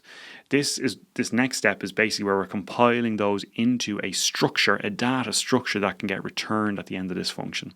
So we're saying we want a data group. within that data group, we have a data item. But each of those data items, there are 3 of them, displacements for member forces and for reactions. Within each data item, we actually have a subgroup, and that subgroup is going to be the list that we filled in these previous steps. Okay, great. We've got a data group. We can then return that data group as a data result at the bottom of this function. And in that way, we have processed the input data, done the structural analysis, combined all the results into a format that we can then show back to the user on the front end of our app.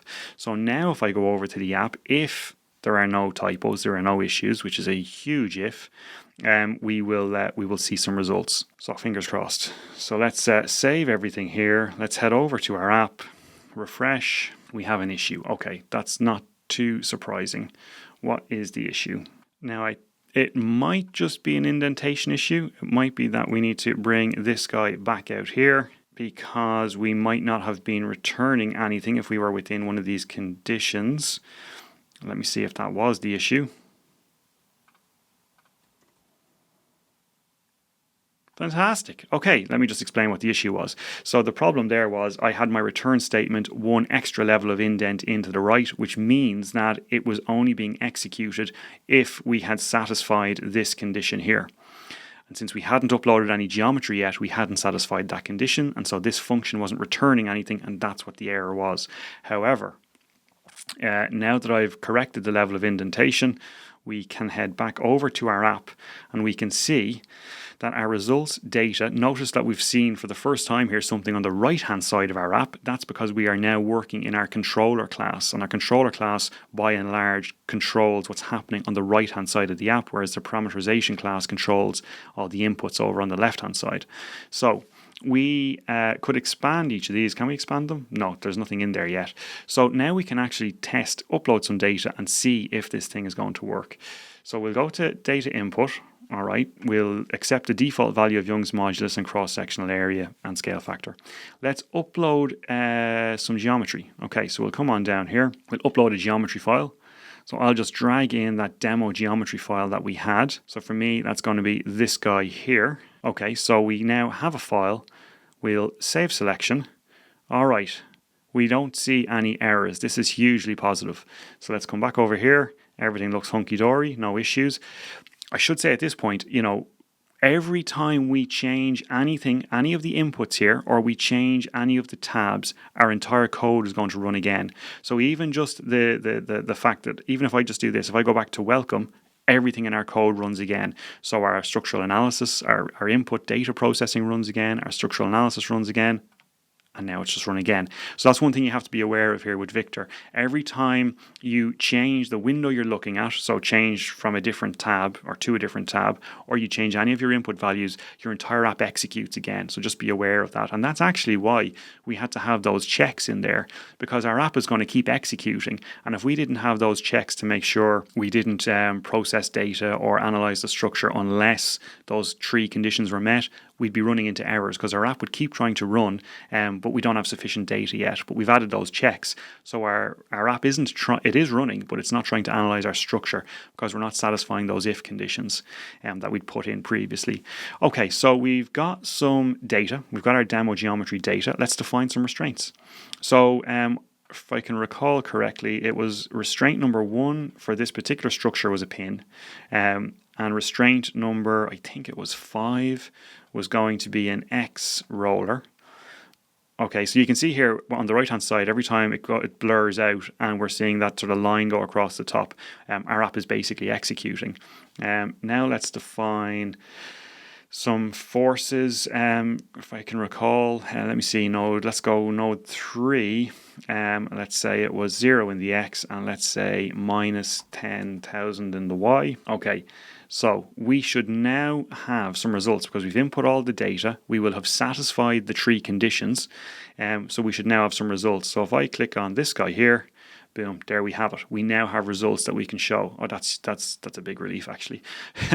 There's no typos, there's no errors. Okay, so we are now generating our results, which is excellent. So everything works. Okay, so the structural analysis is working, the data processing is working, and our conditions are working as well, right? So our check conditions to make sure that we don't try and run the app with insufficient data is working because we're not seeing any issues. For example, if I was to go back over here and let's imagine, let's really complicate things here by saying we don't have that condition and we don't have that condition. All right, and then let's bring these guys, right, out 1, 2 levels of indentation. So this is where you might have started off, right? You might be starting an app like this and you'd be like, you won't think to add in those conditions at the start until you hit an error. So let's now save that. So pretending we didn't have the conditions, come back over here, refresh the app, and you can see this is the error you would have run into, because what's happening, we're trying to process our geometry file. We have no geometry file, and so we're generating an error. So that's the first error we'd run into. And so in that way, it kind of comes back to what I was saying earlier. You have to run into errors. It's kind of called error. Is it error-driven development? Is that the term?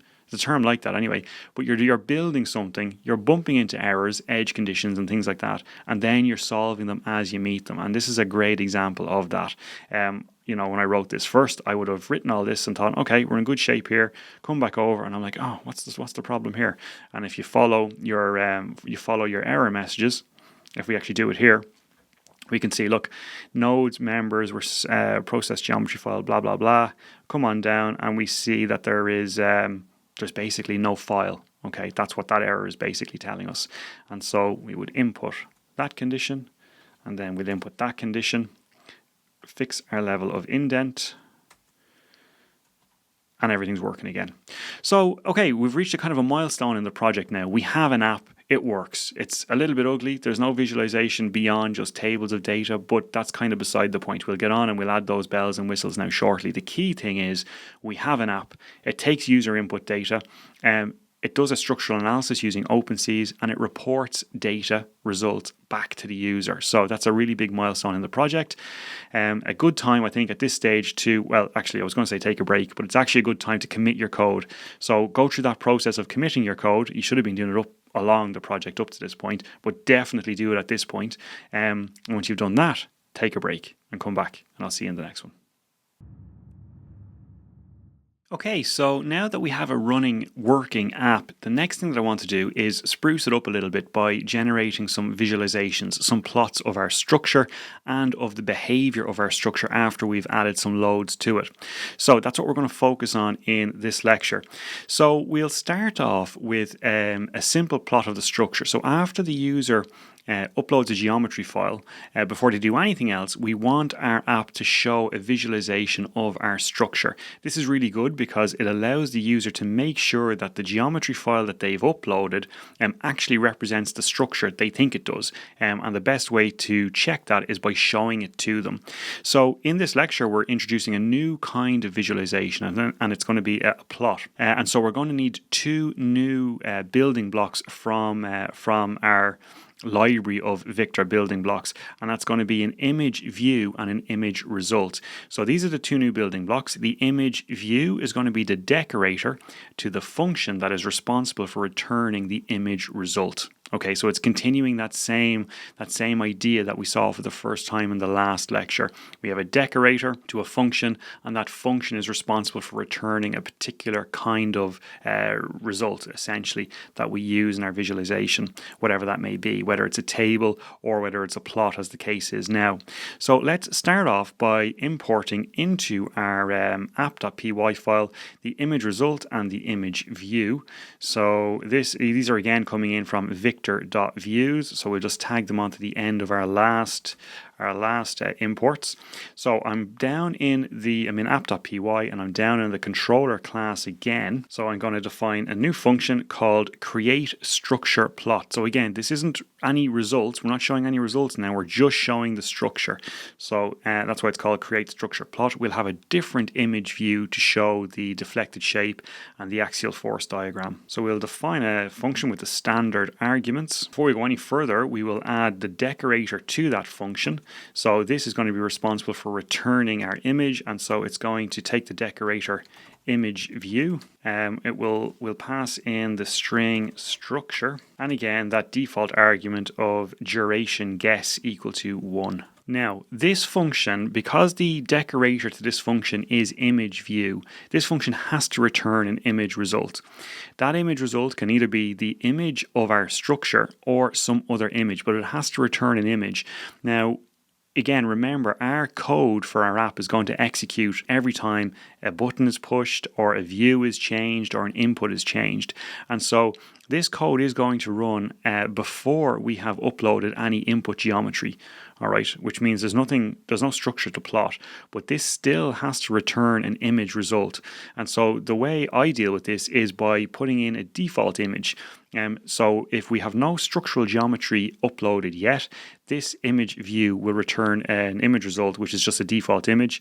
For me, I'll use a version of the engineering skills logo, but any image would work. A company logo kind of makes sense. So I'll leave you to decide what image you want as your default image, but I'm going to use the engineering skills logo. Now that brings up a new thing for us, which is the idea of assets.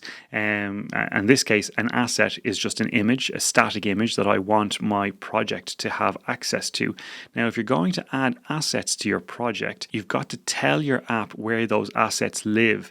And we do that within our Victor config file. So let's start off by, first of all, creating a new folder, because I want to collect all of my assets. I only have one, I think, one image, but I might have more, right? So I want them to live in a folder called assets. That seems to make sense. And then I need to tell my app where my static assets are. So I'm going to come into my Victor config file, and we can see here all this is commented out, right? What I need to uncomment here is the path to my assets directory, right? So we're saying assets path, and then I'm just saying that it's a folder called assets. Obviously, if it was a subfolder within a folder, I would provide the proper path. But since it's just a folder within the root of my directory here called assets, simply passing in assets here is absolutely fine. So that's the first thing that we need to do. Create the folder, tell our app via the config file where our assets live. They live in that new folder. We'll save that. That's fine. Now what I need to do is just drag my image. I'll drag in my engineering skills version of my logo into that folder. You drag in whatever image you want. Okay, so I've dragged in a file called es.png, and that's the image there. So that's the image that's going to be rendered as default before any geometry file has been uploaded. Again, you put in whatever image you want. Okay, so that's that bit sorted. Now we're getting an error here just because we're not returning the appropriate item from the bottom of this function. In fact, there's nothing in the function. That's why we were getting an error. Okay, so we'll just put a return statement as a placeholder there for a second. Okay, so now what we want to do is check whether or not some geometry has been uploaded. If it has, we'll go ahead and call our plotting function. If it hasn't, we'll just render that image. So we've seen how to do this already, right? So we're just going to check if there's a geometry file. So we've done that already. So it's just a matter of checking if params.tab2.section2.geometry file, if that returns true, which it will if there is a geometry file, well then we'll come in here, and for now, let me just put in a comment that says plot structure. Else, what do we want to do? We want to return the image, right? So let me just fix the indenting here. So else we will return the image. Now the way to return the image is simply to define the path to that image, and then we will return an image result that points to that path basically. So what I'll do is I'll define the path next. So we'll define a variable called image path, and we'll just construct the path to that image. So we're using the path library. Have I imported the path library? I haven't imported that yet. So up at the top here, we'll come in here and we'll just import pathlib from path. That should remove the error there. Now we're getting an error here because we don't actually have anything in the first block of our if statement here. So let's just put something in there so we stop getting that error. Let me just say return. Will that do it for us? No, let's just fill in the code actually. So what do we need to do in order to plot the structure? Just that error is bugging me, so I'm going to get rid of it by putting in some code here. Well, the first thing I'm going to need to do is process the geometry file. So we're going to come up here and we're going to call our function that processes the geometry file. Okay, so we'll leave that for now. We'll come back to that in a second. I just want to finish off what we're doing here. So in the else condition, so we're defining the image path. We're just building the path to that image, and then we can return an image result. So we're calling from path, and we're passing in the image path that we just constructed. So that's now going to return an image. So I should be able to, after I get rid of that return statement, I should be able to now go over to my app and see the image by default over on the app front end. So let me see. Are we seeing an error here? Error in app definition. App not reloaded. So let's see, what's the issue here? Okay, so the issue was that I had to, after I changed the config file, I needed to stop the app and start the app again. So that was the issue. So stop, start again, and now head over to the app, and we can see by default we have the whatever image you uploaded into your assets folder is showing here. So now that we have a default image showing, the next thing to do is basically take care of the actual plotting of the structure after the person uploads some geometry data. All right, so what we're going to do here is we are going to call a function called plot structure.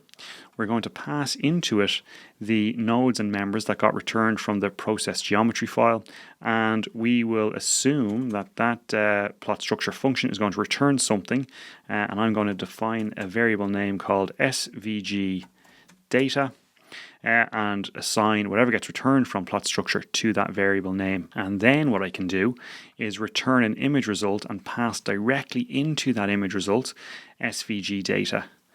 Okay, so all we got to do now is take care of this function plot structure. We defined it earlier, but we didn't actually fill it in. Now, one thing I will say before we jump over and just fill that function in is that you might look at this and say, well, we're calling process geometry file, and we've already called that. We called that down here when we were creating our results data. Where are we? Process geometry file. And that you might look at that and say, well, why are we calling it twice? Should we not just call it once and save the information somewhere? And that is sort of gets to one of the fundamental things that you need to understand about developing an app in Victor, and that is this idea of stateless development. So our Victor app is stateless. What that means is outside of individual functions, no information is being saved. So our app doesn't have an overall state, an overall, memory, if you like. Data is just generated and stored within the context of individual functions. So although we called process data down here, okay, that information that got returned, nodes and members, only exists in the context of that particular function. So if I need the same information in a different function, like I do up here when I'm generating my structure plot, I have to generate that data again. And that's because Victor operates under this idea or under this paradigm of stateless development. It might be counter to what you're used to if you're used to programming, whatever other projects you're working on. And there's a very specific reasoning as to why it's done for an app like this, because you don't want the state of your app, the internal state of your app, going stale or out of sync with the user inputs. So every time the user changes something, whether it's the view they're looking at or whether it's an input, we want the app to run from start to finish again and regenerate all of the state within each of the functions, so it never goes out of sync with what the user is seeing on the front end of the app. So that's why whenever you need new information, even if you've calculated it previously in a different function, you calculate it again. And so that's just this idea of stateless development. You can read more about it on the Victor website. I've linked to the relevant part of the docs on the Victor website in the text lecture associated with this video lecture on engineering skills. Okay, so that's just the idea of stateless development. Now let's go ahead and head over to our visualization PY file into this function plot structure. So again, the function expects nodes and members. We've calculated those and we've passed them in. Now we've just got to fill in the function. So I'm not going to labor the function in any detail here, or the contents of the function. I'm using matplotlib, as we can see, because I've already imported it at the top here. And the function, or the plotting code within this function, is a direct extraction from the previous tutorial here. So I don't really want to spend any time talking about it here. You can head over to the previous tutorial to see or to basically see me talk through it. But I will drop it in. I'll just drop it in here and I'll very briefly just talk down to see what's happening. So what we're doing is we are defining a figure. We're setting a figure width and a figure height. And we are calculating a left parameter and a bottom parameter just so now we know the position of the left bottom corner of our figure, and we also know the width and the height. So what this is allowing us to do is add our set of axes right in the center of our window. We're setting the aspect equal. That just means the x and y axes will have the same scale. We're then cycling through each of our members. We are extracting the node number at each end, and we're using those node numbers to identify the coordinates, the x and y coordinates at each end of the member, and then we're just plotting the member. We're plotting a line between those x and y coordinates at each end. So that's what we're doing here. Then we're plotting some nodes on. So again, that's just plotting a dot, a blue dot. We're adding a string to represent the node number, and we're adding an offset so that the text that we add is offset from the node rather than sitting directly on top of the node. We're then setting some axis labels, a title, setting the limits of the x and y axis, and turning on the grid. And this is the important bit. So all this is standard plotting code that we developed in the original tutorial over in our Jupyter notebook. This is the bit that's specific to what we're doing here over on our Viktor app. We are defining a string buffer called SVG data, and we're saving our figure into that string buffer as an SVG. So an SVG is a way of representing an image using text essentially. And so we're taking our image, taking the text representation of that image, which is the SVG data that describes the image, and we're saving it into this string IO, this string buffer. And we're closing the image, and then we're returning this string buffer, this SVG data, back at the bottom of this function. So then over in app.py, when we call plot structure, this is the SVG data that gets returned, and we're passing that SVG data into our image result, and that's what's giving us the image on the front end of our app. So if we head over now to our app, again, let me just refresh the page here. So we can see our default image, which is what we would expect. Note here we're seeing this structure tab over on the right hand side. That's all because we have defined structure there, a new image view with structure as the string. That's why we're seeing structure in here. Now let's go to data input. We will add some geometry. Again, I'll just upload the geometry file again. And as soon as I upload the geometry file, we should see that structure represented over here, because we will have satisfied this condition, which means that we will no longer be rendering this image. Instead, we'll be coming in and rendering the actual structure. So let's go here, upload our geometry file. So we've uploaded the file. We'll save the selection, and there we have it. So we're now plotting our structure, so the user can see and make sure that the structure that they've uploaded is what they think it is, right? They haven't made any mistakes in terms of the nodal positions or member definitions or what have you. So that's the first plot done. Next up, we want to be able to plot the results. So after we've analyzed the structure, so after we've defined some restraints, we then want, so again, we've uploaded a geometry file and we've defined restraints. Once we've done that, even before we've applied any loads, but once we've done that, we want to be able to see an axial force diagram and a deflected shape. Now, there won't be any axial forces and there won't be any deflection because we won't have applied loads yet, but there is sufficient information to be able to show the base image. So let's do that next. So this is going to be very, very similar to what we've seen already. We're going to have a new image view this time.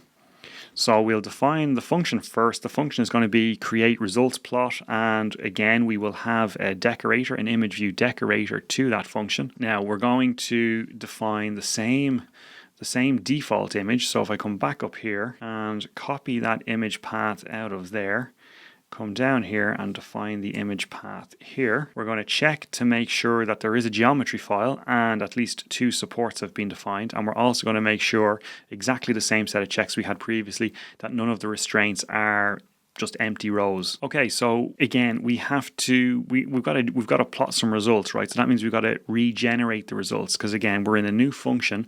Although we analyzed the structure previously, we're in a new function. This function doesn't know about any of the calculations that were done in other functions, and so we've got to run through that chain of commands again that ultimately leads to a set of results. So again, that was processing the input geometry, the restraints and the force information, then calling the analysis. So let's let's just get those in there first. All right, now that we have these, we can pass this the relevant information into plot response. All right, so we're calling the function plot response. We're passing in nodes, members, the member displacements, the member forces, and we also want to pass in, remember that scale factor, that x-fac, that was a slider that the user was able to select or move around. We want to pass that in as well.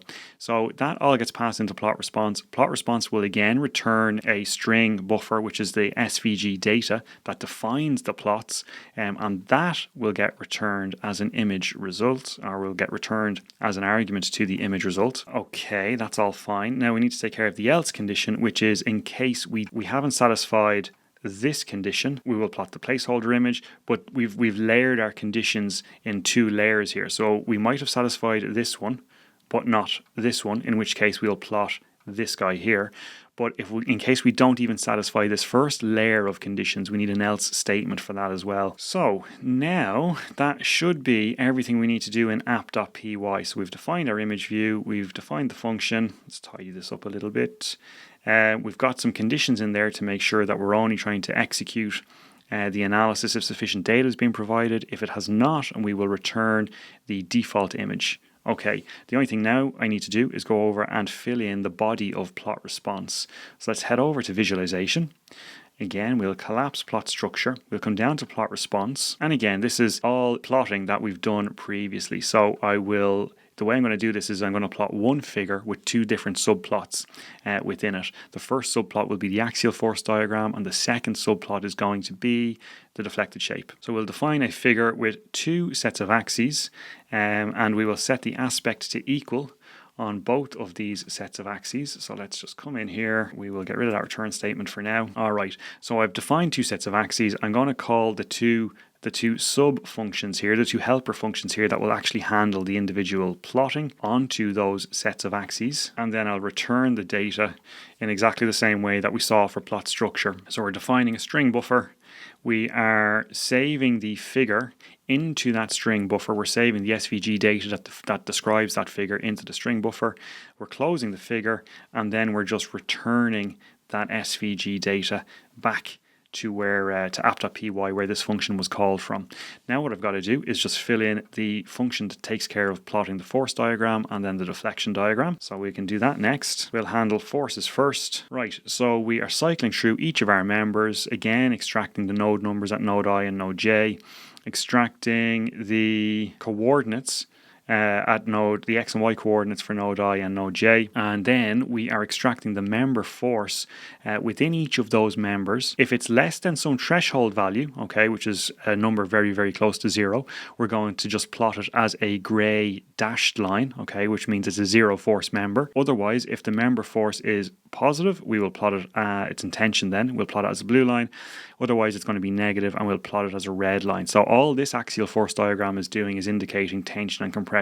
Of course, you could make a much, much more elaborate axial force diagram, which we've done in various different other projects and courses on engineering skills. You could add in heat maps for different force magnitudes, and you could go wild, right, and do some really interesting looking plots. But for the purposes of this, we're just going to indicate tension and compression. Okay, we are then just setting some axis labels and a title and turning the grid on. So that takes care of adding the force diagram to that first axis that was passed in as an argument. Well, let's collapse that down, and let's collapse that down as well. And then the last one we've got to fill in here is the deflected shape. So again, covering old ground here, so we'll do it reasonably quickly. Right, so what are we doing? All the same stuff. Node number I, node number J, the X and Y coordinates. We're plotting the member in its undeformed shape as a grey light line, a line with line weight 0.75. So that's the undeformed shape of the structure. We are then extracting the displacement in the X and Y direction for node I, the X and Y direction for node J. That's being extracted from that nodal disp numpy array that got passed in. And then we're just plotting the deformed member, or the member in its deformed position, by adding those deflections onto the corresponding displacements. But we're multiplying the deflections in each case by x-fac, which allows us to magnify the deflections to make that displaced shape more visible, essentially. All right, we're turning on the labels, turning on a title, and turning on the grid. All right, and that is that's all we need, right? So we've done all of our plotting code. Again, this is the function plot response that got called from app.py. It handles, or it calls, some helper functions that are actually where we've actually put all of the plotting code. So now we should be able to head back over, and we should, after we've added geometry and we've added restraints, we should be able to see some results, or not so much results, but we'll be able to see a plot, and then after the analysis is complete, we'll be able to see the results. So let's just head over. Let's refresh this guy and notice that we have graphical results. We have a new tab. By default, it's just showing our default image. All good so far. Let's come back over here, add some geometry. Save selection. We'll just double check everything looks okay for our structure. It does. Head back over to our graphical results. Let's define some restraints. Again, let's go back to our structure here. So node 1 is going to be a pin. Node 5 is going to be a roller in the X direction. So 1 will be pin. 5 will be a roller in the X direction. Let's apply some loads to this thing. So we'll just for the purpose of not having symmetrical loading, let me go and add to node 2. We won't bother putting anything in the X, and because we've left that empty, remember we've written our code in such a way that if that's empty, it will automatically get assigned a 0. In the Y direction, let's go with minus 10,000. Let's add another load here onto node 6 for a change. So we'll say node 6, let's add 5,000 in the X direction, so to the right, positive, and let's add minus 30,000 in the Y direction. Now, if I go over to graphical results, I should see some results, and there we have it. So we've got our tension and compression indicated, noting here we have a zero force member here, and then actually if I go back up to the top here, I should be able to slide my my slider here, and I should see this deflected shape be magnified. So let's try that. Excellent.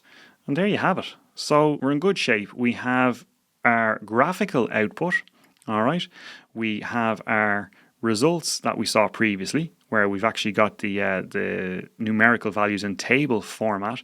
The last thing that we're going to do in the next lecture, and which is the last one in this section in terms of building out our app, is going to be to give the user the ability to export these results, all of these results, in a CSV file. So that's what we're going to handle next. And as I said, that will be the last lecture in this section. And then the only thing we have to do after that is publish our app so that we can share it with the world.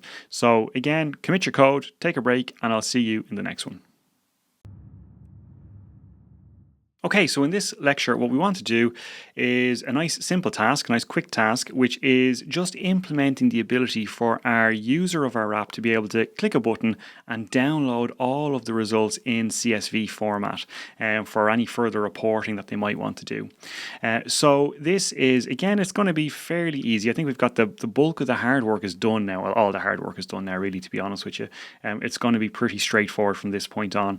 So how are we going to do this? We want to add in our app, if I head over to our app here, what I want to do is add a new tab. I think we'll add it here, that is going to allow the user to export the results. So this is happening on the left hand side of our app, and so we will need to add something to our parameterization class. So let's head over and set that up now. So let's just collapse down the controller class in app.py for now, expand parameterization, and come down to what we have labeled as tab 3. And again, we set this up, we sort of set the bones of this up earlier, which was a tab which is results export. In fact, if it's a tab is here, I must have it. Yeah, here, that's the tab, results export. So we want to fill this guy out. So we have a tab, we have a section, we've got to add some text to that section, and the text is no longer going to be hello world. We'll change that to a variable called info export, and then we'll head over to our text file, our text.py file, and add in the block of text. It can be whatever you like, but the text that I'll be adding in is the following. So exporting results to CSV, and then a little bit of explainer text here. So we can now head back over to app.py. Let's just go over to our app, make sure that refresh the page, make sure that all is being reflected on the front end. Go to results export. Now that says info export. That's because I have that written in as a string, and it's not a string, it's a variable. So now if I come over, refresh the page, results export, there we go. So now all we got to do is add a button here, set it up so that when that button is clicked, a function gets executed and that function handles a download. And again, we saw something very, very, very similar. If I go back over to data input, we saw something very similar with when we implemented this button here. There we were just downloading a static file that's in our project directory. In this case, what we want to do is take all of our results, calculate all our results again, and then convert them into a CSV file, basically, and download that. So let's head back over here. We have our, we have our info text added. The next thing we want to do is add a download button, and we've seen how to do that, and because we've done that already, and we also have all the bits and pieces we need, right? We've got the download button component. That should be tab 3. We've got our download button component where the text that will appear on the button is download results, and the method that gets executed when that button gets clicked is going to be called download file. We will now come down and add that method to our controller class. So coming down here, I'm just going to jump in here. Seems like a good spot. Now this is not a visualization, right? This is just a function. So just like the last time we were downloading something, I just need a function. I don't need any decorators. So I'm just going to come in here and we'll define the function. All right. So if we think about what has to happen here, we've got to do all of the processing of input data all over again, because remember, we're in a new function. We've got to calculate all of our results again, and then we're going to pass all of those results into a function called export results, which is, if I go back to data.io, is this function here, which we defined previously but didn't actually do anything with. So that's the function that's going to get called. So we will call our code to process our geometry, process our restraint data, our forces data, calculate our structural response. And so let's do that first. All right, so we've seen all these commands get called previously. So now let's take all that information and pass it into our file that's going to handle the compilation of all that data into a CSV file. So we're going to say results is equal to, we're calling export results. We're passing in all of the data we've already calculated. And let's assume that returns something. We assign that something to the variable name result, right? So we can pass that result to our download result. Again, it's just basically the same thing that we had here the last time we created a file download. So we're saying the contents is whatever gets returned here, this result, and then the file that the name we will give that file in the download during the download process is results.csv. All right, the last thing to do here, the last thing we're building into our app is this function here, export results. So heading over to data.io, we're going to fill this guy in next. Okay, so the way this works is that we are defining a bytes.io object, okay, and that is where we're going to essentially write all of the data into this bytes.io object, and then we will return that at the bottom of this function. So this is one way how you can build up a file, text file or CSV file. So the first thing I do is I define an empty output object. So let me just get rid of this. Okay, so we're defining an empty output object, a bytes.io object from the IO library. That's fine. Now we're going to write the data, manually encoding each row as we go.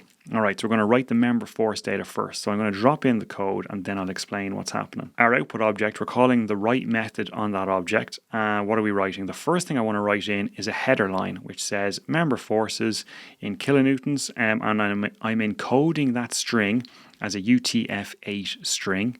So that's the first row or line that's being added to our file, basically. And then we're going to iterate down through each of the members and write a new line into our file for each member.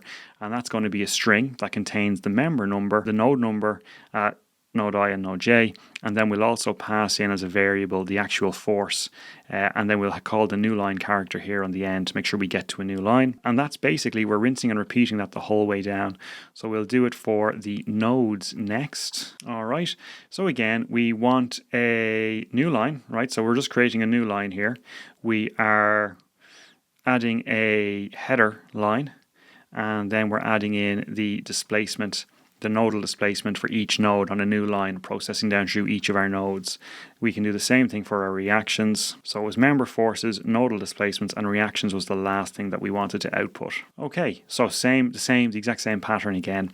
At this point, the last command I have to do here is just seek back to the start of the file. Okay, so just calling seek and passing in 0, that just returns us to the start of the bytes.io object, and then we're just going to return that output at the end. And it's this object that now gets passed into our download result method, which will essentially generate that file that we need to download. Okay, we're sorted, we're set up. We have compiled all of our results data into a single bytes.io object, which we can pass to download results. So we can head back over to app.py.